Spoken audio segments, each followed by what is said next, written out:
Hello नमस्कार दोस्तों, स्वागत है आपका सिविल्स एजुकेशन में। यूपीपी से सारो यारो टेस्ट नंबर 4 करेंगे आज। ठीक है, ये फुल टेस्ट है, ये फुल टेस्ट रहेगा। फुल टेस्ट का मतलब है सेक्शनल टेस्ट नहीं है ये, मतलब सारे सब्जेक्ट्स के यहाँ पे क्वेश्चंस रहेंगे जैसा एग्जाम में पूछा जाता है। इसके पहले भी जो टेस्ट किए थे वो भी फुल टेस्ट ही थे, शायद पहला टेस्ट सेक्शनल था, है ना। तो इन टेस्ट से कनेक्ट रहिए क्योंकि काफ़ी चीज़ें हम लोग इसमें सीखते हैं। ठीक है, और ये जो टेस्ट की पीडीएफ है, मैं अभी रिकॉर्ड कर ले रहा हूँ वीडियो, तो आज जितना भी हो पाएगा, अभी ऑफिस जाने से पहले जितना भी हो पाएगा उससे पहले आपको ये पीडीएफ मिल जाएगी। ठीक है, सॉल्यूशन भी दे दूंगा और ये टेस्ट की पीडीएफ भी भेज दूंगा, हिंदी की भी भेज दूंगा, इंग्लिश की भी भेज दूंगा और साथ में सॉल्यूशन भेज दूंगा। ठीक है, 3 पीडीएफ आपको मिल जाएंगी, टेलीग्राम पर देख लीजिएगा। चलिए देखें, पहला प्रश्न हिस्ट्री का क्वेश्चन है। शुरुआत में हिस्ट्री के क्वेश्चन मिलेंगे, फिर ऐसे करके आपको अलग अलग सब्जेक्ट के दिख जाएंगे क्वेश्चन। कथन कारण का क्वेश्चन है। कथन में लिखा है, स्टेटमेंट में कार्ड्स आर्मेटा काफिला व्यवस्था हिंद महासागर में फ्रांसीसियों द्वारा लागू की गई थी। देखिए, ये जो फ्रांसीसी लिखा है ये गलत है क्योंकि इस सिस्टम को लॉन्च किया गया था पुर्तगीज के बारे में। अभी सीखेंगे ये व्यवस्था क्या है और जो भी फैक्ट यहाँ पे हो सकते हैं इस क्वेश्चन से संबंधित हम लोग सारा सीख लेंगे। सॉल्यूशन के अलावा भी मैं यहाँ पे काम करता हूँ आप लोगों के लिए, तो ठीक ठाक आपका रिवीजन हो जाएगा। पहला स्टेटमेंट गलत है, ठीक है, क्योंकि इसको लॉन्च किया गया था, इसको इंट्रोड्यूस किया गया था पुर्तगीज के द्वारा। ठीक है, पुर्तगालियों के द्वारा इसको लॉन्च किया गया था। और जो इसका ऑब्जेक्टिव था इस सिस्टम का, इस व्यवस्था का उद्देश्य हिंद महासागर में होने वाले ट्रेड को, व्यापार को कंट्रोल करना और उस पर कर लगाना था। ये बात ठीक है। देखिए, ये जो कार्ड्स आर्मेटा काफिला व्यवस्था है, पहला शब्द लिखा है कार्ड्स। इस कार्ड्स का मतलब पहले समझिए, इसका सिंपल सा मतलब था पास, पास या फिर लाइसेंस। ठीक है, ये नवल ट्रेड का लाइसेंस हुआ करता था। यदि आप पानी के रास्ते से ट्रेड करना चाहते हैं तो आपको लाइसेंस लेना पड़ेगा। लाइसेंस किससे लेना पड़ेगा? पुर्तगीज से। ठीक है, पुर्तगालियों से। ये एक सिस्टम बनाए थे, इस तरह का सिस्टम बनाए थे। ये कुल मिला के ये वाटर पे, जल पे, पानी पर ये अपना कब्जा चाहते थे, यानी एक्सपोर्ट और इंपोर्ट पर ये कब्जा चाहते थे। और वो उन्होंने कर भी लिया था क्योंकि इस सिस्टम को लॉन्च किया गया था 1502 में। ठीक है, 1502 में लॉन्च किया गया था और 1750 तक ये मतलब इन इफेक्ट में था। तो एक तरह से आप कह सकते हैं कि यहाँ पे पुर्तगालियों ने मोनोपोली स्थापित कर ली थी। ठीक है, मोनोपोली यानी यहाँ पे एकाधिकार स्थापित कर लिया था ट्रेड के मामले में, इंपोर्ट एक्सपोर्ट के मामले में, खासतौर से इंडियन ओशियन में। इतना समझ में आया? देखिए, ये जो ट्रेड होती थी ये अरब सागर में होती थी, क्योंकि अरब सागर इंडियन ओशियन का ही पार्ट है। तो ये जो भारतीय जहाज थे या फिर अरबी जहाज थे, ये अगर ट्रेड करना चाहते थे अरब सागर में तो उनको परमिट लेना पड़ता था। यही सिंपल सी यहाँ पे बात है। तो यहाँ पे आप कर लेंगे। कार्ड्स का मतलब आपने क्या सीखा? ये सिंपल एक नवल ट्रेड लाइसेंस था, नवल ट्रेड लाइसेंस या फिर पास बोल लीजिए। और वैसे भी आपने एक फैक्ट और पढ़ा होगा, पुर्तगीज अपने आप को क्या बोलते थे? लॉर्ड ऑफ द सी बोलते थे, है ना। तो ये सब इन्हीं व्यवस्थाओं के कारण बोलते थे क्योंकि इनका पूरा कंट्रोल था। और एक फैक्ट, इसके अलावा एक फैक्ट और आप पढ़ते हैं जो अक्सर क्वेश्चन में पूछा जाता है, ब्लू वाटर पॉलिसी, है ना। ब्लू वाटर पॉलिसी, ये सब इसी से लिंक्ड क्वेश्चंस हैं। ब्लू वाटर पॉलिसी किसने लॉन्च किया था ये भी पूछा जाता है। अपनी नेवी को पावरफुल बनाने के लिए पुर्तगालियों ने इस पॉलिसी को लॉन्च किया था। फ्रांसिस्को डी अल्मेडा जो था, इसने इस पॉलिसी को, ब्लू वाटर पॉलिसी को इंट्रोड्यूस किया था। और डी अल्मेडा जो था, फ्रांसिस्को डी अल्मेडा, ये पहला गवर्नर था पुर्तगीज वाला, है ना। पुर्तगीज का पहला गवर्नर हुआ करता था इंडिया में। कर लेंगे इस प्रश्न को अब। ठीक है, तो पहला गलत हो गया, कथन गलत है, कारण सही है, तो डी ऑप्शन यहाँ पे राइट है। चलिए दूसरा प्रश्न देखिए। यहाँ पे मराठा प्रशासन के बारे में पूछा है। मराठा प्रशासन में निम्नलिखित में से किस कर के बदले, टैक्स के बदले पड़ोसी राज्यों को मराठों के आक्रमण तथा लूटपाट से बचने का आश्वासन प्राप्त हो जाता है? देखिए, जब आप रेवेन्यू एडमिनिस्ट्रेशन पढ़ेंगे मराठा प्रशासन में तो आप 2 प्रकार के टैक्स पढ़ते हैं। एक टैक्स का नाम था चौथ, ठीक है, एक टैक्स का नाम था चौथ और दूसरे का नाम था सर देशमुखी। याद आ रहा? सर देशमुखी, इसके बारे में क्वेश्चन पूछा भी गया है, यूपीपीसीएस में कई बार पूछा गया है। अब यहाँ पे सीखिए ठीक से। ये जो टैक्स हुआ करते थे, कर हुआ करते थे, चौथ नाम से और सरदेशमुखी नाम से, ये दोनों ही टैक्स कलेक्ट किए जाते थे किसके द्वारा? मराठा प्रशासन के द्वारा। पहली चीज, मराठा प्रशासन के द्वारा कलेक्ट किए जाते थे। कहाँ से कलेक्ट किए जाते थे? जो नियर अबाउट में जो टेरिटरी हुआ करती थी और जो पड़ोसी राज्य हुआ करते थे, ये किसके कंट्रोल में थे? ये मुगल के कंट्रोल में थे। समझ में आ रहा ना? या फिर ये कह लीजिए कि ये टैक्स वहां से कलेक्ट किए जाते थे जो नॉन मराठा टेरिटरी हुआ करती थी। इतना क्लियर है? Non Maratha territory. और ये एनुअल टैक्स हुआ करता था, एनुअल टैक्स। अब देखिए, चौथ जो है, ये चौथ का मतलब समझ रहे हैं ना, 1/4 है, सिंपल सा 1/4, यानी जो भी उपज होती थी उसका 25% बोल लीजिए या फिर 1/4 बोल लीजिए। तो जो भी उपज हुई है उसका 25% या फिर 1/4 चौथ के रूप में, कर के रूप में, चौथ नाम के कर के रूप में देना पड़ता था मराठा प्रशासन को। ठीक है, और इसके बदले में मराठा प्रशासन क्या देता था? ये आश्वासन देते थे कि वहाँ पे आक्रमण नहीं होगा, हम लोग आक्रमण नहीं करेंगे, लूटपाट जो वगैरह होती थी उन सबसे आप लोग बचे रहेंगे, इस तरह का आश्वासन होता था। तो आपने चौथ के बारे में तो सीख लिया, ये 1/4 होता था, किस वजह से होता था, किस कारण से होता था और किसके लिए होता था, ये भी आपने सीख लिया। अब सरदेशमुखी पे आ जाइए। सरदेशमुखी ये एडिशनल 10% टैक्स हुआ करता था, बस आपको इतना सीखना है। सरदेशमुखी क्या था? ये एडिशनल टैक्स हुआ करता था। ठीक है, एडिशनल 10% टैक्स हुआ करता था। ये फैक्ट याद रखना, 10% का। क्लियर है इतनी बातें? तो चौथ 25% डिमांड किया जाता था और सरदेशमुखी 10% डिमांड किया जाता था मराठा एडमिन के द्वारा। अब देखिए एक चीज़ और यहाँ पे जानिए कि ये जो चौथ और सरदेशमुखी टैक्स थे ये शिवाजी के द्वारा इंट्रोड्यूस किए गए थे। ठीक है, ये ग्रेट मराठा रूलर हुआ करते थे शिवाजी। इनका टाइम जान लीजिए 1627 से 1680, 1627 से 1680 के बीच में ये टैक्स काम करते थे, क्योंकि इनका काल ही यही था। 1680 में शिवाजी की मृत्यु हो जाती है। कर लेंगे प्रश्न, सी ऑप्शन यहाँ पे राइट हो जाएगा चौथ। देखिए तीसरा प्रश्न, वैसे यहाँ पे कुछ बातें और बताने लायक हैं मराठा प्रशासन के बारे में, चलिए जल्दी से बता देते हैं, 1 मिनट लगेगा। जिनको नहीं सुनना है तो वो स्किप कर दें, ठीक है, फॉरवर्ड कर दें। सुनने तो ज़्यादा सही है क्योंकि क्वेश्चन तो पूछे जाते हैं। अष्टप्रधान जो है इंपॉर्टेंट यहाँ से फैक्ट हमेशा आपको देखते हैं एग्जाम्स में। मिलिट्री एडमिनिस्ट्रेशन के बारे में पूछा जाता है मराठा में। तो देखो एक विशेषता तो आप लोग जानते हैं कि ये गोरिल्ला वॉर करते थे। दूसरी विशेषता ये कि ये बड़े डिसिप्लिन्ड थे। ठीक है, इनकी मिलिट्री का जो प्रशासन था वो बहुत डिसिप्लिन था, बहुत इफिशियंट आर्मी मानी जाती थी। और एक क्वेश्चन जो पूछा जाता है मिलिट्री एडमिन से मराठा प्रशासन में, वो देखिए ये जो ऑर्डिनरी सोल्जर थे, ऑर्डिनरी सोल्जर, इनको जो वेतन दिया जाता था ये कैश के फॉर्म में दिया जाता था।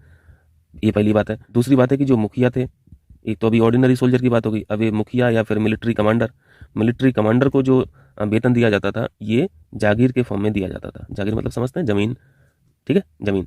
तो ये फैक्ट आपको याद रखना है। ये क्वेश्चन में पूछा जाता है स्टेटमेंट में कि मराठा प्रशासन में या फिर ये जो विशेषता है ये किस प्रशासन की बात है कि ऑर्डिनरी सोल्जर्स को कैश में वेतन दिया जाता था और चीफ जो हुआ करते थे, मुखिया थे या फिर मिलिट्री कमांडर थे, उनको जागीर के रूप में वेतन दिया जाता था। और इस जागीर का कभी कभी नाम पूछते, आप लोगों ने देखा होगा ना कि लोकल नाम पूछते हैं। ठीक है, कि मराठा प्रशासन में ये जो जागीर थी उसका नाम क्या था।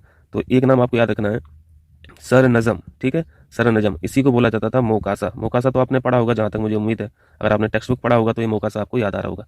इस जागीर को मोकासा के नाम से भी जानते थे या फिर सर नजम के नाम से जानते थे। ऐसे पूछ लेगा कि सर नजम मुगल प्रशासन में क्या था, तो तमाम ऑप्शन दे देगा, टेक्स्ट दे देगा या फिर किसी पद का नाम लिख देगा या जागीर लिख देगा एक ऑप्शन में, तो जागीर लगा देना। ठीक है, मोकासा जो शब्द है इसका मतलब है जागीर। इतना क्लियर है। अब यहाँ पे अष्टप्रधान को जल्दी से रिवाइज कीजिए। वैसे टेस्ट नंबर 3 में मैंने रिवाइज कराया है आपको, यहाँ पे भी मैं जल्दी जल्दी से रिवाइज करा दे रहा हूँ। अष्टप्रधान जो हुआ करते थे मुगल प्रशासन में, एक तो जो सबसे बड़ी पोस्ट थी पेशवा। ठीक है, पहली नंबर की पेशवा, आप उसको प्राइम मिनिस्टर के तौर पर ले सकते हैं। दूसरी पोस्ट हुआ करती थी अमात्य। ठीक है, अमात्य लिखने की जरूरत नहीं है, समय ज़्यादा लगेगा अगर लिखेंगे तो। अमात्य, इसी को मजूमदार भी बोलते थे। आप इसको वित्त मंत्री के नाम से जानते हैं, फाइनेंस मिनिस्टर था अमात्य का मतलब फाइनेंस मिनिस्टर। तीसरा पद हुआ करता था सुरू नवीस। ठीक है, सुरू नवीस ये सेक्रेटरी हुआ करता था। ठीक है, सेक्रेटरी बोलते थे इसको। चौथी पोस्ट थी बाकिया नवीस। बाकिया नवीस तो आप मुगल प्रशासन में भी पढ़ते हैं, तो ये भी तो पैरेलल ही था ना, ये जो प्रशासन चल रहा था पैरेलल ही था। आंतरिक मंत्री को बोलते थे, इंटरनल मिनिस्टर जो होते थे वो बाकिया नवीस था। पांचवी पोस्ट थी सरे नौबत। सरे नौबत इंपॉर्टेंट है, सरे नौबत को बोलते हैं सेनापति या फिर कमांडर इन चीफ जो हुआ करता था वो उसे सर ए नौबत बोलते थे। छठवीं पोस्ट है, इसके बारे में तो तमाम बार क्वेश्चन पूछा गया, सुमंत, है ना। सुमंत ये था फॉरेन मिनिस्टर। ठीक है, फॉरेन मिनिस्टर यानी विदेश मंत्री। सुमंत का दूसरा नाम भी पूछा जाता है दवीर। जैसे सुमंत नहीं पूछा एग्जाम में, दवीर के नाम से पूछ लिया तो घबराना नहीं है, इसका नाम सुमंत ही है, दवीर को ही सुमंत बोला जाता था। सातवीं पोस्ट हुआ करती थी न्यायाधीश, ये ठीक है सिंपल है। और आठवीं पोस्ट हुआ करती थी पंडित राव। पंडित राव यानी ये प्रीस्ट हुआ करता था, उच्च पुजारी हुआ करता था। क्लियर है, ये 8 अष्टप्रधान हुआ करते थे इनकी काउंसिल में। हो जाएगा। चलिए तीसरा प्रश्न देखिए, निम्नलिखित कथनों में कौन सा उत्तरकालीन मुगल सम्राट मोहम्मद शाह फर्स्ट रंगीला के संबंध में सत्य नहीं है। ये मोहम्मद शाह रंगीला इसको बोला ही जाता था, इसका नाम ही था मोहम्मद शाह रंगीला। और इसका दूसरा नाम भी आप लोग जाने, इसी का दूसरा नाम भी था बहादुर शाह रंगीला। अगर इस नाम से क्वेश्चन पूछा जाए तो आप लोग समझ लेना कि ये मोहम्मद शाह रंगीला के बारे में ही पूछ रहे हैं। बहादुर शाह कौन थे, ग्रैंडफादर थे ना इनके। अब यहाँ पे स्टेटमेंट पढ़िए, फिर इसके बारे में और भी चीज़ें हम लोग देख लेंगे। इसके शासनकाल में हिजड़ों और महिलाओं के एक वर्ग का प्रभुत्व था। ये सही बात है, ठीक है, क्योंकि इसको प्रशासन से ज़्यादा मतलब था नहीं। वैसे भी डिक्लाइनिंग स्टेज में था उस समय पे मुगल प्रशासन, और ऊपर से ये भी आ गए रंगीला, तो इन्होंने और चौपट कर दिया। दूसरी बात है, यह मयूर सिंहासन पर बैठने वाला अंतिम मुगल सम्राट था। पहली बात भी सही है, दूसरी बात भी सही है। तो थोड़े दिन तक बैठे, फिर झपट लिया था। किसने झपट लिया था, नादिर शाह ने झपट लिया था, ले गया था। इसके शासनकाल में ही नादिर शाह ने भारत पर आक्रमण किया था। ठीक है, ये बात भी सही है। डी में लिखा है, इसने अंग्रेजों को बंगाल में शुल्क मुक्त व्यापार की सुविधा प्रदान की थी। ये बात गलत है, क्योंकि ये बात सही किसके बारे में है, ये व्यापार की सुविधा प्रदान की थी फर्रुखसियन ने, है ना। तो डी ऑप्शन यहाँ पे गलत हो गया, यही बताना था। तो करेक्ट आंसर तो डी हो गया। मैं यहाँ पे टिक लगा दे रहा हूँ डी पे। अब यहाँ पे सीखे, इसके बारे में थोड़ा सा जानना जरूरी है। मोहम्मद शाह रंगीला जो था, क्यों समय में बहुत जरूरी होता है जानना, टाइम फ्रेम जानना जरूरी होता है। 1700 मैं यहाँ पे लिख दे रहा हूँ, 1719 से 1748 की ये बात है। ठीक है, इनका कार्यकाल जो था वो 1748 का था। मजे की बात देखिए कि जब इस सिंहासन पर बैठा तो ये 17 साल का ही था। ठीक है, 17 साल का ही था। और यहाँ पे एडमिनिस्ट्रेशन की इसमें स्किल्स उतनी ज़्यादा नहीं थी जितनी बाकी स्किल्स बहुत अच्छे से, कला की स्किल हुई, आर्ट की स्किल हुई, म्यूजिक हुआ। ठीक है, म्यूजिक का शौकीन था, पेंटिंग का बहुत बड़ा शौकीन था। और एक फैक्ट इसके बारे में पूछा जाता है, ध्यान रखिए, क्योंकि ये आर्ट का शौकीन था, पेंटिंग का शौकीन था, तो इसके पेन का जो नाम था ये चूंकि कभी भी था ना, लिखता भी था। इसके पेन का नाम कभी कभी पूछा जाता है, इसके पेन का नाम ही था सादा रंगीला, ठीक है, सादा रंगीला, तो ये भी ध्यान रखना। अब जो हिस्ट्री में इसकी रिगार्डिंग क्वेश्चन जो पूछे जाते हैं वो पूछे जाते हैं सैयद ब्रदर के बारे में। आपने पढ़ा होगा कि इसको जो राजा बनाया था ये किसकी वजह से गद्दी पे बैठा 17 साल की उम्र में? सैयद भाइयों की वजह से, है ना। सैयद ब्रदर जो थे वही कौन कौन थे? 2 भाई थे जिनका नाम था सैयद हुसैन अली खान, मैं यहाँ पे लिख दे रहा हूँ, ये जानना जरूरी है, सैयद हुसैन अली खान। और दूसरा भाई था इनका सैयद, एक का नाम हुसैन था, एक का नाम हसन था, ठीक है, बस इतना ही फर्क है, बाकी पूरा नाम सेम है, सैयद हुसैन अली खान और सैयद हसन अली खान। इन दोनों की दम पर ये जो मोहम्मद शाह रंगीला था ये 17 साल की उम्र में सिंहासन पर बैठा। लेकिन ये देखिए कि जब वो सिंहासन पर बैठा, आपने भी टाइम देखा ना, 1719 से 1748, इसी के बीच में इसका कार्यकाल रहा। 1719 में सिंहासन पर बैठा और ये जो सैयद ब्रदर ने जिसके वजह से ये राजा बना, सिंहासन पर बैठा, 1720 जैसे ही हुआ, 1720 में इसने हुसैन अली खान को मरवा दिया और 1722 में इसने हसन को मरवा दिया, जहर दिला दिया। तो जो कुछ इन लोगों के द्वारा अगर हेल्प हो भी सकती थी आक्रमण के दौरान, नादिर शाह जब आया तो वो भी नहीं हो पाई, क्योंकि ये तो खत्म हो गए थे, मरवा दिया था इसने। तो फिर नादिर शाह क्या करता? दिल्ली को इसने चौपट कर दिया, डिस्ट्रॉय कर दिया, मुगल कैपिटल हुआ करती थी दिल्ली तो, ठीक है, वैसे भी डिक्लाइनिंग स्टेज में था दिल्ली, और ऊपर से फिर नादिर शाह आ गया। तो एक जानकारी आपको ये याद रखनी है कि सैयद भाई का जो जिक्र है वो कहाँ पे है, वो मोहम्मद शाह प्रथम के दौरान है, रंगीला के दौरान है। और नादिर शाह का आपने चीज़ देख लिया, आक्रमण देख लिया इसी के काल में। और इसी के काल में क्या हुआ कि ये जो आप इंडिपेंडेंट किंगडम देखते हैं, Hyderabad, state of Hyderabad, state of Bengal, state of Awadh, है ना, 3 स्टेट देखते हैं, तो उसी के काल में एस्टेब्लिश हुई थी, ठीक है, इंडिपेंडेंट किंगडम के रूप में स्थापना हुई थी इन तीनों राज्यों की इसी के काल में। हो जाएगा अब? चलिए चौथा प्रश्न देखिए, सुगौली की संधि के बारे में पूछा है। सुगौली की संधि हम लोगों ने पिछले साल के टेस्ट सीरीज में बहुत अच्छे से समझा था, मैं यहाँ पे समझा नहीं रहा हूँ, ठीक है, क्योंकि समय नहीं है, तो मैं उसी टेस्ट की यहाँ पे क्लिप लगा रहा हूँ, शायद 1.5 या 2 मिनट की क्लिप है, तो आपको पूरा क्लियर हो जाएगा सुगौली की संधि और उसके बैकग्राउंड में आगे पीछे क्या चीज़ें थी, तो आप देख लीजिए, ठीक है। जिसको नहीं देखना है वो स्किप कर सकता है, मैं यहाँ पे टिक लगा दे रहा हूँ। आंसर जो है यहाँ पे करेक्ट आंसर है, सुगौली की संधि किससे रिलेटेड है? एंग्लो नेपाली वॉर से ये संबंधित है। मैं कुछ बातें वैसे बता दे रहा हूँ। ये 1813, पहले 1813 से 1823 का समय देखिए। यहाँ पे कौन था? यहाँ पे गवर्नर जनरल कौन था? लॉर्ड हेस्टिंग था, ठीक है, लॉर्ड हेस्टिंग। और ये जो वॉर हुई ये 1814 से 1816 के बीच में हुई, क्योंकि सुगौली की संधि हम लोग जानते हैं 1816, ठीक है, 1816 में सुगौली की संधि हुई थी, जिसके द्वारा इस युद्ध को खत्म किया गया था। इसी ट्रीटी ने नेपाल को चाटुकार बना दिया था। किसका चाटुकार? अंग्रेजों का। ये अंतिम तक अंग्रेजों का साथ देते रहे, ऐसा काम कर दिया था सुगौली की संधि ने। इस ट्रीटी के द्वारा खत्म हुआ था फर्स्ट एंग्लो नेपालीज वॉर, ठीक है। पहला आंग्ल नेपाली युद्ध जो था वो सुगौली की संधि से ही खत्म हुआ था। देखिए इसके बारे में थोड़ा सा आप हिस्टोरिकल फैक्ट जान लीजिए। गोरखाओं ने नेपाल पर कब्जा कर लिया 1760 में। 1760 में नेपाल पर कब्जा करने के बाद गोरखा लोग क्या चाहते थे कि हम इसको और एक्सपेंड करें, अपना साम्राज्य और एक्सपेंड करें। और नेपाल के साउथ में कौन था? यहाँ पे कौन बैठा था? मैप याद आ रहा? इंडिया है। और इंडिया में राज किसका था? ब्रिटेन का। तो इस तरफ तो ब्रिटेन थे साउथ में, और अगर नॉर्थ की बात करें तो नेपाल के नॉर्थ में क्या है? चाइना है। तो चाइना तो पकड़ के मारता है इनको, गोरखाओं को। तो गोरखाओं को सबसे ईजी ऑप्शन क्या लगा कि हम साउथ पे चढ़ाई कर दें, यानी इंडिया की तरफ चढ़ाई कर दें। लेकिन इनको अंग्रेजों की भी ताकत नहीं पता थी, और ब्रिटेन भी चाहता था कि हम नॉर्थ साइड में यानी नेपाल साइड में अपना साम्राज्य स्थापित करें। इसका कारण था अंग्रेज चाहते थे कि हमारी तिब्बत तक पहुंच हो, है ना, तिब्बत तक पहुंच हो। और तिब्बत है कहाँ पे? नेपाल के नॉर्थ में है। तो आपको नेपाल से तो जाना पड़ेगा, तब आप तिब्बत पहुंच पाओगे। और तिब्बत जाने के लिए आपको नेपाल के अंदर से जाना पड़ेगा, है ना। तो इस चीज़ के लिए गोरखा बिल्कुल भी तैयार नहीं थे। तो फिर आगे क्या होना था? आगे फिर वॉर ही होनी थी। और ये वॉर स्टार्ट हुई 1814 में और 2 साल तक चली, 1816 तक। फर्स्ट एंग्लो नेपाली वॉर जो चला वो 2 साल तक चला। और फाइनली युद्ध में होना क्या था? गोरखा हार जाते हैं, अंग्रेज जीत जाते हैं और ये ट्रीटी कर लेते हैं, सुगौली की संधि। अब यहाँ पे 2-3 बातें जान लीजिए इस ट्रीटी में हुआ क्या था, ताकि आपको पता चल सके कि ये चाटुकार क्यों बन गए और ये हमेशा समर्थक क्यों बने रहे अंग्रेजों के। समर्थक बनने का एक ही कारण है, चाटुकारिता का एक ही कारण था, क्योंकि यहाँ पे अंग्रेजों ने इस ट्रीटी के द्वारा इन लोगों को काफ़ी हेल्प पहुंचा दी थी। तो पहले देख लेते हैं कि अंग्रेजों को क्या मिला और गोरखाओं को क्या मिला। अंग्रेजों को जो तराई वाला क्षेत्र था नेपाल का वो पूरा मिल गया, और जो पूरी कमाई होती थी गोरखाओं की या फिर नेपालीज की वो तराई क्षेत्र से होती थी, यानी आर्थिक चोट तो बहुत तगड़ी पहुंचा दी थी अंग्रेजों ने। तो यहाँ से गोरखाओं को आर्थिक क्षति बहुत ज्यादा हो गई। इसी तराई क्षेत्र को बोलते हैं मिथिला क्षेत्र, ठीक है, मैं यहाँ पे लिख दे रहा हूँ मिथिला क्षेत्र। मिथिला क्षेत्र पर अपना अधिग्रहण कर लिया अंग्रेजों ने। और अंग्रेजों ने क्या किया? ब्रिटिश रेजिडेंट भी रखना पड़ेगा नेपाल को, नेपाल के अंदर, नेपाल की जमीन पे। और गोरखाओं को जो तराई क्षेत्र के कारण आर्थिक क्षति हुई थी उसके बदले में यहाँ पे अंग्रेजों ने हर साल 2 लाख रुपया फिक्स कर दिया। तो तराई क्षेत्र तो खो दिया, लेकिन इनको ये 2 लाख रुपया मिलने लगा। और साथ में ये भी बोल दिया कि गोरखाओं की एंट्री कर लेंगे हम अपनी फोर्स में, सेना में। तो गोरखाओं की भर्ती भी होने लगी ब्रिटिश सेना में। और चाइना से जो खतरा था गोरखाओं को वो भी सुरक्षित हो गया। इन सभी के चलते ये अंग्रेजों के समर्थक बने रहे। तो ये कुछ फैक्ट हैं, बाकी आप उस क्लिप में देखिए, देख लीजिएगा तो ज़्यादा सही है, क्योंकि 4-6 बातें और सीख लेंगे आप लोग। चलिए मैं नेक्स्ट क्वेश्चन पे बढ़ रहा हूँ। देखें यहाँ पे 5वां प्रश्न देखें। यहाँ पे बताना है संस्थाओं की स्थापना का सही कालक्रम। ये तो फैक्चुअल क्वेश्चन है, जल्दी से सीख लीजिए, क्योंकि ये बहुत कठिन नहीं है। और वैसे फैक्ट इसमें बहुत ज़्यादा है, क्योंकि 4-4 क्वेश्चन पूछा है, चारों के फैक्ट देखना पड़ेगा। सबसे पहले ब्रह्म समाज को पकड़िए। ब्रह्म समाज के बारे में हम लोग याद रखते हैं राजा राम मोहन राय साहब, और इसके बारे में हमें हमेशा याद आपको कराता हूँ 3 ईयर 1828, 1829 और 1833 याद है। 1828 में ब्रह्म समाज की स्थापना होती है। 1829 में जो सती प्रथा उन्मूलन कानून था, ये था सती प्रथा उन्मूलन कानून, यहाँ पे मैं लिख दे रहा हूँ, शॉर्ट में समझ लेना। और 1833 में राजा राम मोहन राय साहब की मृत्यु हो जाती है। और ये जो सती प्रथा उन्मूलन कानून था, ये किसकी सहायता से हुआ था? एक तो राजा राम मोहन राय साहब थे, और उस समय पे वाइसराय जो हुआ करता था कौन था?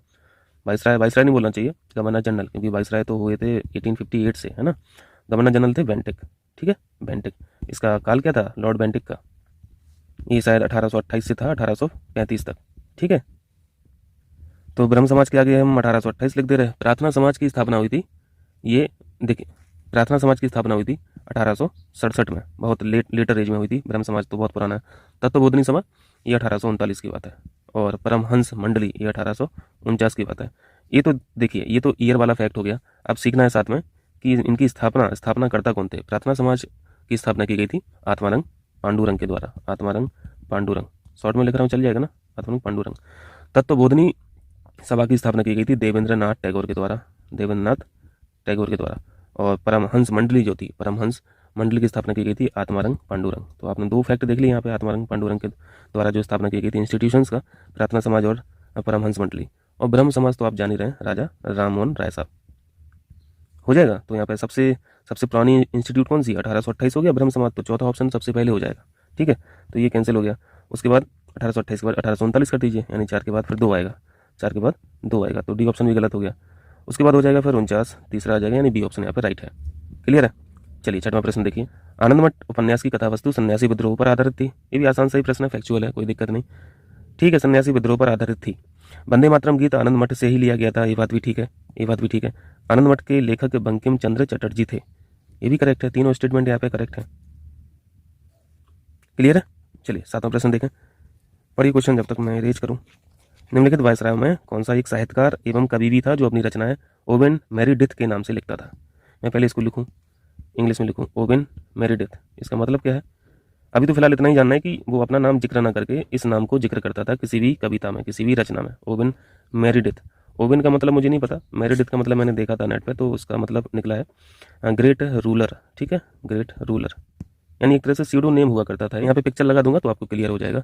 देखिए ये बात सही है लॉर्ड लिट्टन के बारे में। लॉर्ड लिट्टन ये जो था, ये कविताएं लिखता था ओवेन मेरिडिथ के नाम से। तो इसके बारे में क्या क्या सीखा आपने लिट्टन के बारे में? क्वेश्चन से सीख लिया करो काफ़ी चीज़ें। ये एक साहित्यकार भी था, एक पोएट भी था, है ना, इसलिए रचनाएं करता था। और हिस्ट्री इसके बारे में क्या बोलती है? वेड वाइसरॉय ऑफ इंडिया, है ना। इसके जो कारनामे थे ये बहुत बेकार थे। और वही इसके जो अपोजिट थे लॉर्ड रिपन, है ना, लॉर्ड रिपन के बारे में बोला जाता है गुड वाइसरॉय ऑफ इंडिया, ठीक है, गुड वाइसरॉय ऑफ इंडिया। तो ये सब संज्ञाएं इनको कैसे दी गई हैं? इनके काम की वजह से दी गई हैं। सबसे पहले यार इनका कार्यकाल जानिए। देखिए सबसे पहले कौन आता है इन दोनों की अगर बात करें तो पहले लिट्टन आ जाते हैं, है ना, लिट्टन आ जाते हैं, इसके बाद फिर रिपन आते हैं, और इसके बाद रिपन के बाद फिर डफरिन आते हैं। डफरिन के समय पे ही इंडियन नेशनल कांग्रेस की स्थापना हुई थी 1885 में। तो आप यहाँ पे लिंक कर सकते हैं चीज़ों को। लिट्टन का जो समय था ये 1800, यहाँ पे लिख दे रहा हूँ बड़े से, यहाँ पे बड़ी फॉन्ट में लिख दे रहा हूँ, 1876 से 1880, ठीक है, 1880। और ये चर्चित था किस वजह से? वर्नाकुलर प्रेस एक्ट जो था, है ना, वर्नाकुलर प्रेस एक्ट इसने पारित करवाया था। और फिर इसी एक्ट को बाद में रिपील किसने किया था? रिपील किया था रिपन साहब ने। बाद में यही आए थे तो इन्होंने रिपील करा दिया था, खत्म कर दिया था इस एक्ट को। और इस एक्ट को लॉन्च किया गया था 1878 में। इनका टाइम फ्रेम याद रखिए, 1876 से 1880 है ना, तो 1878 देखिए इसी के बीच में है। ये तो होगी लिट्टन के बारे में बात। एक फैक्ट भी आपने जान लिया ओवेन मेरिडिथ। अब यहाँ पे थोड़ा रिपन के बारे में जान लीजिए, क्योंकि क्वेश्चन इनसे भी पूछे ही जाते हैं। गुड वाइसरॉय ऑफ इंडिया इनको कहा जाता था, और इनको father of local self government भी बोला जाता है। ये फैक्ट आपसे अक्सर पूछा जाता है। लोकल सेल्फ गवर्नमेंट के ये जनक थे। 1882 में इन्होंने लॉन्च किया था इस सिस्टम को। 1880 तक तो लिट्टन थे ना, तो उसके बाद का समय जो रहेगा वो रिपन का रहेगा।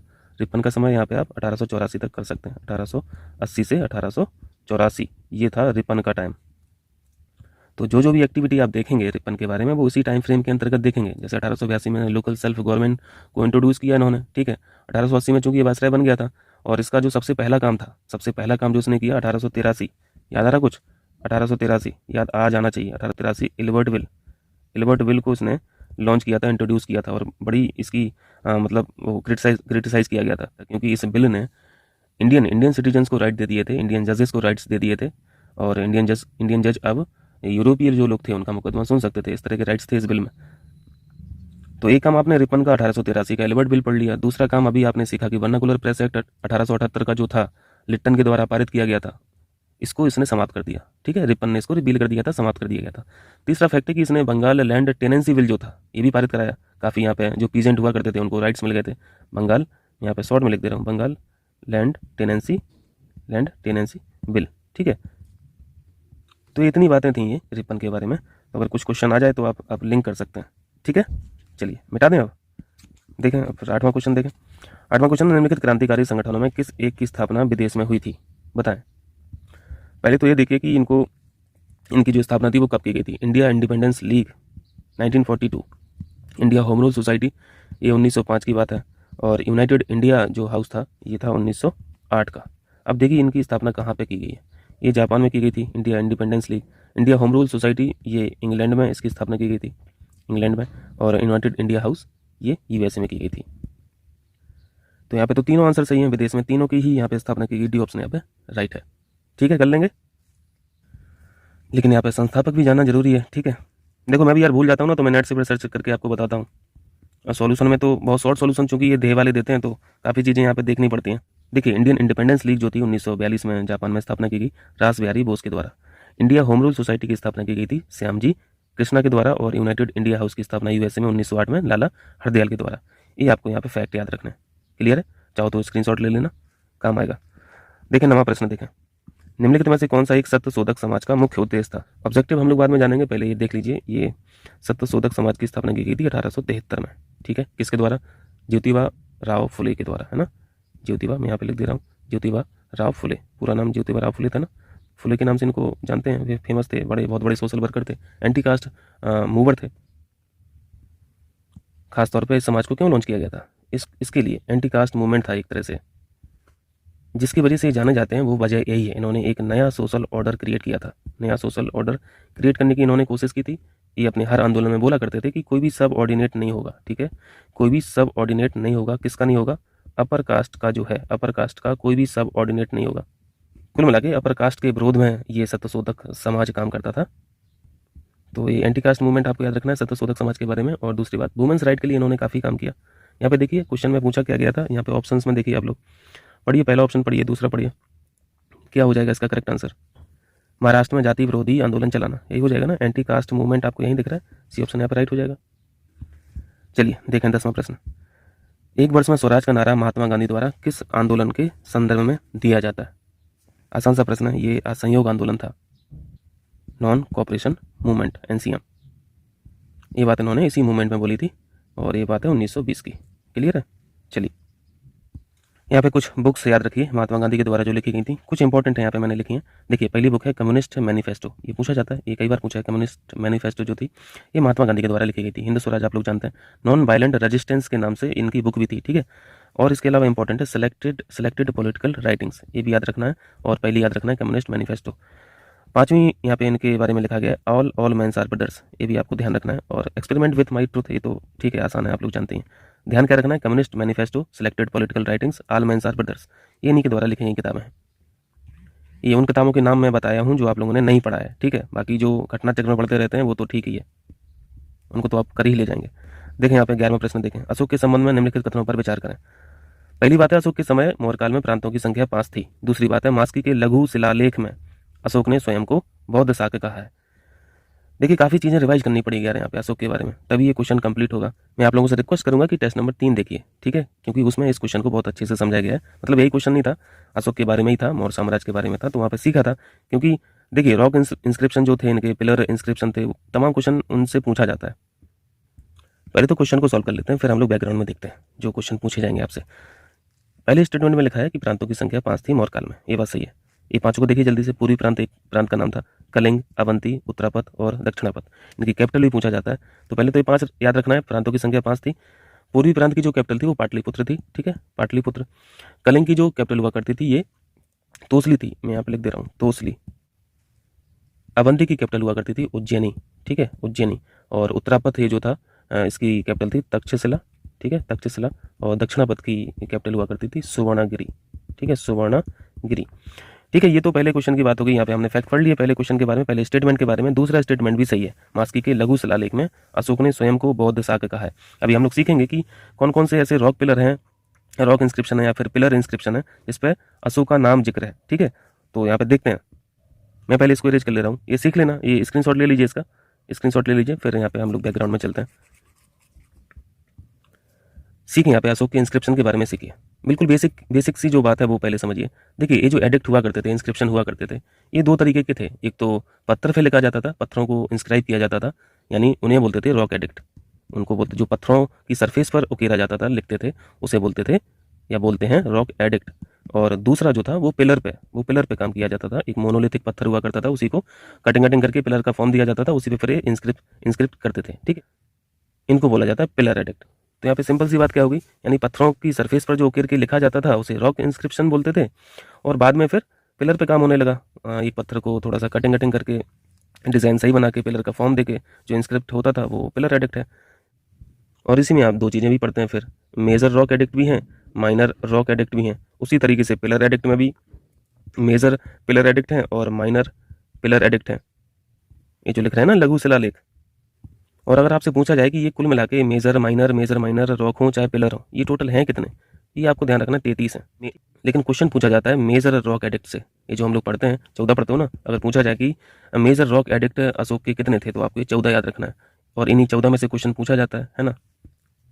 अब यहाँ पे 14 डिस्कस नहीं कर सकते हैं, उसके लिए आप लोग टेस्ट नंबर 3 देख लीजिए। वहाँ पे हम लोगों ने सीखा था कि मेजर रॉक एडिक्ट जो बंद था उसमें क्या चर्चा की गई है, 2 में क्या था, 3 में क्या था, है ना। कलिंग युद्ध का जो जिक्र है, वर्णन है, वो किस मेजर रॉक एडिक्ट में, ये सारी बातें हम लोगों ने टेस्ट नंबर 3 में यहाँ पे चर्चा की थी। यहाँ पे बस इतना सीख लीजिए कि अशोक ने जो अपना नाम जिक्र किया है, ये पूछा जाता है कि कितने माइनर रॉक एडिक्ट हैं। ये भी आपको ध्यान रखना है कि अशोक का जो नाम जिक्र है ना, वो माइनर रॉक एडिक्ट पे हैं, माइनर रॉक एडिक्ट पे हैं, यानी लघु शिलालेख पर हैं। और ऐसे माइनर रॉक एडिक्ट हैं 4, और 4 ये जो हम लोग पढ़ते हैं, एक तो मास्की का पढ़ते हैं, मास्की का जो है ना वो माइनर रॉक एडिक्ट है। दूसरा जो पढ़ते हैं वो पढ़ते हैं ब्रह्मगिरी का, मैं यहाँ पे सारी चीज़ें लिख दे रहा हूँ। ब्रह्मगिरी का जो माइनर रॉक एडिक्ट है, इस पर भी अशोक का नाम जिक्र है। तीसरा है गुर्जरा का, ठीक है, गुर्जरा का जो माइनर रॉक एडिक्ट है। और चौथा है ये नेतूर का, है ना, नेतूर पढ़ते हो ना, नेतूर का जो माइनर रॉक एडिक्ट है। इन ये 4 प्लेसेस या फिर 4 ये माइनर रॉक एडिक्ट ऐसे हैं जिन पर अशोक का नाम जिक्र है। इतना समझ में आया। मास्की कहाँ पे है, जल्दी से बताइए, होमवर्क है आपका। मास्की ब्रह्मगिरी में बता दे रहा हूँ, ये कर्नाटक में है, ठीक है, कर्नाटक में। गुर्जरा कहाँ पे, ये मध्य प्रदेश में है। और नेटूर, ये भी आपका होमवर्क है। जल्दी से 2 क्वेश्चन जो पूछे गए इनको बताइए। तो यहाँ पे कुछ और बातें डिस्कस कर लें इनके बारे में, क्वेश्चन तो पूछे ही जाते हैं, चलिए कर लेते हैं। देखिए, ये जो हम लोग जॉन प्रिंस पे पढ़ते हैं, इनके बारे में तो जानते हैं कि भैया ये जो लिखा है रॉक पे लिखा है या फिर पिलर पे लिखा है, ये लिखा क्या है, ये किसने बताया, ये जॉन प्रिंस ने बताया था, ठीक है, ये बात हम लोग पढ़ते रहते हैं। हम लोग लिपि भी पढ़ते हैं कि ये ब्राह्मी लिपि में क्या लिखा गया है, खरोष्टी लिपि में क्या लिखा गया है, या फिर ये जो अरेमिक स्क्रिप्ट हुआ करती थी, ये मतलब किस रीजन में ये लिपि मिलती है। तो आपको ये थोड़ा सा यहाँ पे ये फैक्ट आपको याद रखना है, जानकारी याद रखनी है। देखिए, कुछ जानकारी और यहाँ पे आप लोग ध्यान रखें। एम्पायर यानी साम्राज्य का जो ज़्यादातर भाग है, ग्रेटर पार्ट ऑफ एम्पायर है, ये ज़्यादातर आपको ब्राह्मी लिपि में जो भी लिखा गया है वो ब्राह्मी स्क्रिप्ट आपको देखने को मिलेगी। तो यहाँ पे आपको ग्रेटर एम्पायर याद रखना है, greater part of empire, Brahmi लिपि के बारे में। और अगर खरोष्टी लिपि के बारे में पूछा जाए तो इसका जो रीजन था वो नॉर्थ वेस्टर्न पार्ट हुआ करता था। यहाँ पे अगर खरोष्टी की बात करें, खरोष्टी लिपि आपको मिलेगी नॉर्थ वेस्टर्न रीजन में, ठीक है, नॉर्थ वेस्टर्न रीजन में। और एक लिपि हुआ करती थी अरेमिक, अरेमिक भी पढ़ते हैं, तो ये भी पूछ लेता कि अरेमिक लिपि ये जो है ये कहाँ पे आपको देखने को मिलती है, या फिर किस रीजन के रॉक एडिक्ट पे या फिर पिलर एडिक्ट पे देखने को मिलती है। तो आपको ध्यान रखना है अफगानिस्तान, कांदाहार अफगानिस्तान। यहाँ पे जो रॉक एडिक्ट हैं या फिर पिलर एडिक्ट हैं, यहाँ पे जो लिपि यूज की गई है वो अरेमिक स्क्रिप्ट यूज की गई है या फिर ग्रीक स्क्रिप्ट यूज की गई है। समझ में आया, कर लेंगे सारे क्वेश्चन, ठीक है। और ज़्यादातर जो इंस्क्रिप्शन किया गया है, जो उकेर के लिखा गया है पत्थरों पे या फिर पिलर पे, वहाँ पे उसमें बात क्या की गई है, धम्मा की बात की गई है, ठीक है। धम्मा को आप ऐसे समझ लीजिए कि मतलब जो महात्मा बुद्ध की टीचिंग्स थी, उन्हीं टीचिंग्स को लिखा गया है इन पत्थरों पे, इन पिलर्स पे, उसी को ये धम्मा बोलना है।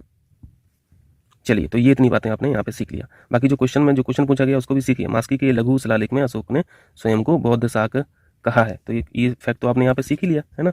और दूसरी बात भी सीख ली, पहली बात भी सीख ली, तो यहाँ पे दोनों सही हो जाएगा, ठीक है, यहाँ पे दोनों सही हो जाएगा। चलिए 12वां प्रश्न देखिए। कथन कारण का क्वेश्चन है, सरस्वती ऋग्वैदिक आर्यों की सर्वाधिक पवित्र नदी थी।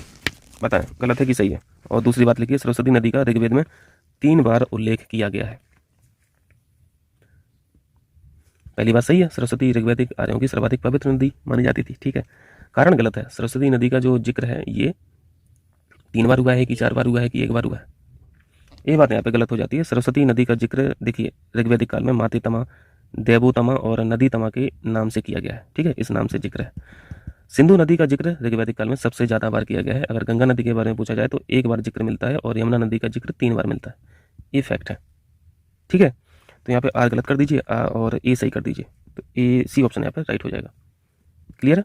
चलिए 13वां प्रश्न देखिए, प्रसिद्ध बौद्ध लेखक हरिभद्र किस एक शासक के राज्यसभा में निवास करते थे? पहले बताइए, बंगाल में एक वंश एक्टिव था जिसका नाम था पाल वंश, है ना। पाल वंश, इनके संस्थापक कौन थे? हम लोग गोपाल पढ़ते हैं, है ना, गोपाल। बात बहुत पुरानी है, 750 से 770 एडी। ठीक है, ये जो पाल वंश था इसी में एक शासक हुआ करते थे धर्मपाल, इन्हीं के काल में ये थे हरिभद्र साहब। ये ऑप्शन यहाँ पे राइट है। देखें 14वां क्वेश्चन देखें, सल्तनत कालीन निम्नलिखित करों में से कौन सा एक गैर मुस्लिम कृषकों से लिया जाने वाला कर था? ये क्वेश्चन अच्छा है, देख के जजिया पे टिक नहीं कर देना है और आगे नहीं बढ़ लेना है। गैर मुस्लिम से अगर पूछा जाता तब तो आंसर था जजिया, लेकिन यहाँ पे एक शब्द और लिखा है गैर मुस्लिम कृषक। अगर कृषक शब्द लिखा है और गैर मुस्लिम भी हैं वो कृषक, तो उनसे जो टैक्स वसूला जाता था उसका नाम था खराज। ठीक है, खराज, बी ऑप्शन यहाँ पे राइट है। और अगर सिंपल गैर मुस्लिम से लिया जाने वाला जो कर था वो जजिया था। और एक खुम्स क्या हुआ करता था? खुम्स ये युद्ध से प्राप्त जो धन था, युद्ध से प्राप्त ये खुम्स होता था। और जकात ये तो स्वयं कौन देता था? ये मुस्लिम देते थे। ठीक है, मुस्लिम से लिया जाने वाला ये धार्मिक कर था। ठीक है, रिलीजियस टैक्स हुआ करता था, धार्मिक कर। आंसर हो गया यहाँ पे बी ऑप्शन। देखें 15वां, आधुनिक भारतीय इतिहास की निम्न घटनाओं का पहले के बाद के क्रम में सही कालक्रम बताएं। बताएं जल्दी से। बेबल योजना कब की है? 1945 की है। क्रिप्स मिशन 1942, है ना। अगस्त प्रस्ताव 1940, आसान सा प्रश्न है। और नेहरू रिपोर्ट ये 1928। तो चारों की ईयर पता है, अब ये मिला लेना कौन सा ऑप्शन यहाँ पे सही है। सी ऑप्शन हो जाएगा। ठीक है, नेहरू रिपोर्ट 1928, अगस्त प्रस्ताव 1940, क्रिप्स प्रस्ताव मिशन ये 1942 और बेबल ये प्लान 1945। देखें 16 विश्व के सबसे बड़े महाकाव्य महाभारत के किस पर्व में गीता का उल्लेख है? ये थोड़ा सा कठिन क्वेश्चन हो गया है ना। ये भीष्म पर्व था। ठीक है, भीष्म पर्व, याद रखना इसको। देखें 17वां क्वेश्चन, मुगलकालीन पद हैं कुछ कारण। कुछ तो आपने पढ़ा ही है अभी, बाकी नवीस आपने देखा था अष्टप्रधान में, है ना, उसमें मराठाओं के प्रशासन में।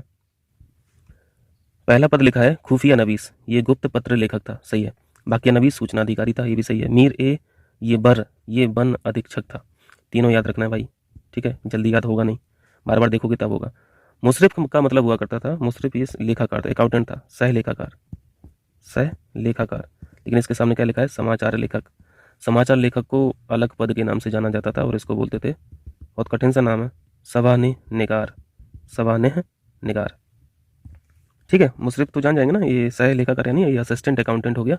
और ये जो स्वानेह निगार है ये हो गया समाचार लेखक यानी न्यूज राइटर। चलिए, तो गलत पूछा था, डी ऑप्शन यहाँ पर राइट हो गया। देखा 18वां प्रश्न, निम्नलिखित में से किस युद्ध में शेर खान ने हुमायूं को पराजित कर आगरा एवं दिल्ली पर अधिकार कर लिया था? बिलग्राम का युद्ध याद आ रहा है? बिलग्राम का युद्ध, ये बात कब की है जल्दी से बताइए? 1540। ठीक है, 1540। बाकी युद्ध लिखें जल्दी से, रिवाइज कीजिए इनको। चंदेरी युद्ध 1528, है ना। बाबर तो जान रहे ना, 1530 तक ही थे। 1526 में एंट्री करते हैं, 4 युद्ध लड़ते हैं, चारों में ये विजयी होते हैं। पिछले क्वेश्चंस में हम लोगों ने विजय के कारण भी देखे थे, है ना, क्या वजह थी जिनके वजह से इनको विजय प्राप्त हुई। चौसा का युद्ध बताएं। चौसा का युद्ध 1539, ये बाबर के टाइम के बियॉन्ड की बात होगी, इसलिए यहाँ पे बाबर ना होकर हुमायूं आ जाते हैं, शेर खान और हुमायूं। और घाघरा के युद्ध ये 1529 का है, ये अफगान और बाबर के मध्य हुआ था। ये सारी चीज़ें हम लोगों ने सीखा डिटेल से। और चंदेरी के युद्ध 1528 में हुआ, मेदिनी राय और बाबर। कर लेंगे। चलिए 19वां देखिए, निम्नलिखित शब्दों में से कौन सा एक सूफी विचारधारा से संबंधित शब्द है?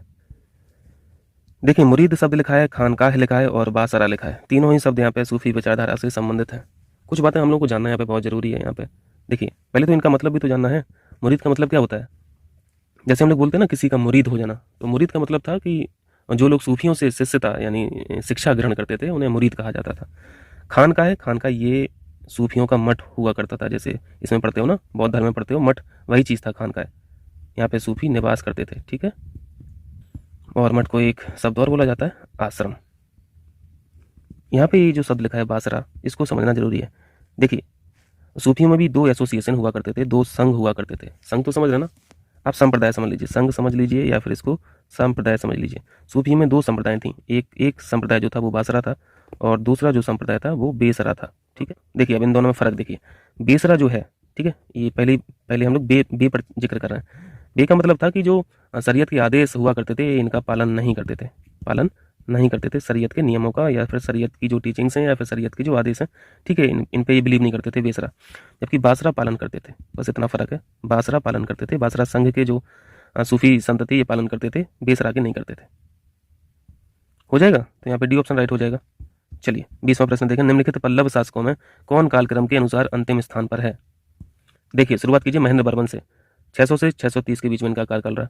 उसके बाद फिर आ जाते हैं नरसिंह बर्मन, 630 से 668। इनका महेंद्र बर्मन का जैसे ही खत्म हो जाता है नरसिंह बर्मन एंट्री मार जाते हैं। इसके बाद फिर एंट्री होती है परमेश्वर बर्मन की 670 से 700। फिर लास्ट में एंट्री होती है नंदी बर्मन की, ये 731 से 796।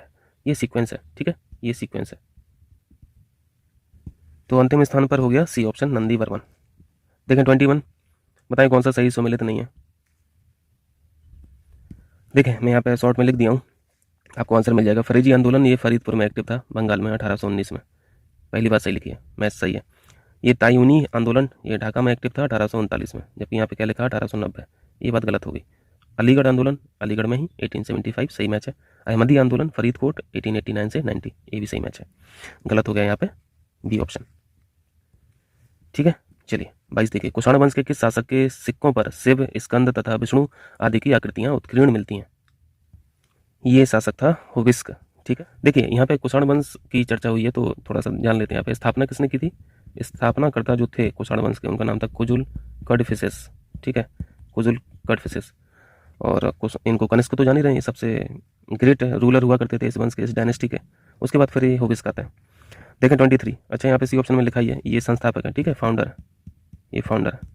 23 है, निम्नलिखित में से कौन गुप्त शासन के दौरान पुलिस विभाग का सर्वोच्च अधिकारी होता था? बताएं। पुलिस विभाग का सर्वोच्च अधिकारी यानी यहाँ पे हम लोग डीजीपी की तरह समझ सकते हैं अगर स्टेट की बात करें, ठीक है, डायरेक्टर जनरल ऑफ पुलिस। तो यहाँ पे भी हम लोग स्टेट की तरह पे यहाँ पे देख ले रहे हैं। बताएं यहाँ पे पुलिस विभाग का सर्वोच्च अधिकारी दंडपासिक, ठीक है, दंडपासिक। अच्छा क्वेश्चन है, ध्यान रखना। ये जो महादंड नायक है ये जस्टिस हैं, ठीक है, न्यायाधीश हैं। और महाबलाधिकृत ये कौन है? ये सेनापति हैं, ठीक है, ये सेनापति हैं।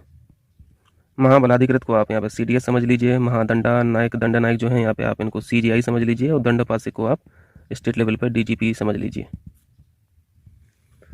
चलें 24 देखें, कथन कारण का क्वेश्चन है। यहाँ से शायद ज्योग्राफी, हाँ ज्योग्राफी के क्वेश्चन आ गए।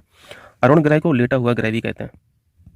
लेटा हुआ ग्रह क्यों बोल रहे हैं? अरुण ग्रह यानी यूरेनस की बात कर रहे हैं, क्योंकि इसकी एक्सिस आप देखेंगे, मैं यहाँ पे इमेज लगा दूंगा, एक्सिस देखेंगे तो बहुत ज़्यादा इंक्लाइंट है, ठीक है, बहुत ज़्यादा झुकी हुई है, इसलिए वो दिखता है ऐसा जैसे लेटा हुआ है। कारण में इन्होंने सही लिखा है, यहाँ पे दोनों बातें सही हो जाएंगी, ठीक है। चलें 25 देखें। 25 में निम्नलिखित में से कौन सा एक उष्ण कटिबंधीय घास के मैदान का उदाहरण नहीं है? अब देखो ये सब क्वेश्चन बहुत आसान क्वेश्चन होते हैं। ये जो ग्रासलैंड्स हैं ज्योग्राफी में आप लोग पढ़ते रहते होंगे, इन क्वेश्चन को गलत नहीं करना है किसी भी कीमत पर, क्योंकि इससे बेसिक क्वेश्चन ज्योग्राफी में पूछेगा नहीं, और बहुत ध्यान से करना है। उष्ण कटिबंधीय पूछा है यानी ट्रॉपिकल पूछा है, ट्रॉपिकल पूछा है तो आपको तुरंत स्ट्राइक करना चाहिए कि ये किसकी बात कर रहे हैं। ये आप यहाँ पे 23.5 से 23.5 यहाँ पे लिख दे रहा हूँ, 23.5 नॉर्थ 23.5 साउथ, यानी कर्क रेखा और मकर रेखा के मध्य जो लाई करते हैं ग्रासलैंड्स, इनके बारे में पूछा जा रहा है। मेरा कहने का मतलब है कि यहाँ पे टेम्परेट ग्रासलैंड आप लोग उत्तर मत लगा देना, टेम्परेट, ठीक है, शीतोष्ण कटिबंधीय के बारे में नहीं पूछा गया है। क्योंकि हम लोग नाम तो याद रख लेते हैं, नाम सभी पढ़े हुए हैं, सभी सुने हुए हैं, लेकिन ये नहीं पता रहता है कि कौन ट्रॉपिकल है, कौन टेम्परेट है। तो आप इनकी लोकेशन पहले देखिए। सेलवास की लोकेशन देखेंगे, इस जोन में लाई करेगी, ठीक है। लानोस की लोकेशन देखेंगे, इसी जोन में लाई करेगी। और पार्कलैंड ये अफ्रीका में है, ये अफ्रीका में है, ये भी इसी जोन में लाई करेगा। जबकि पंपास को देखेंगे तो ये बियॉन्ड 23.5 नॉर्थ और साउथ ये लाई करेगा।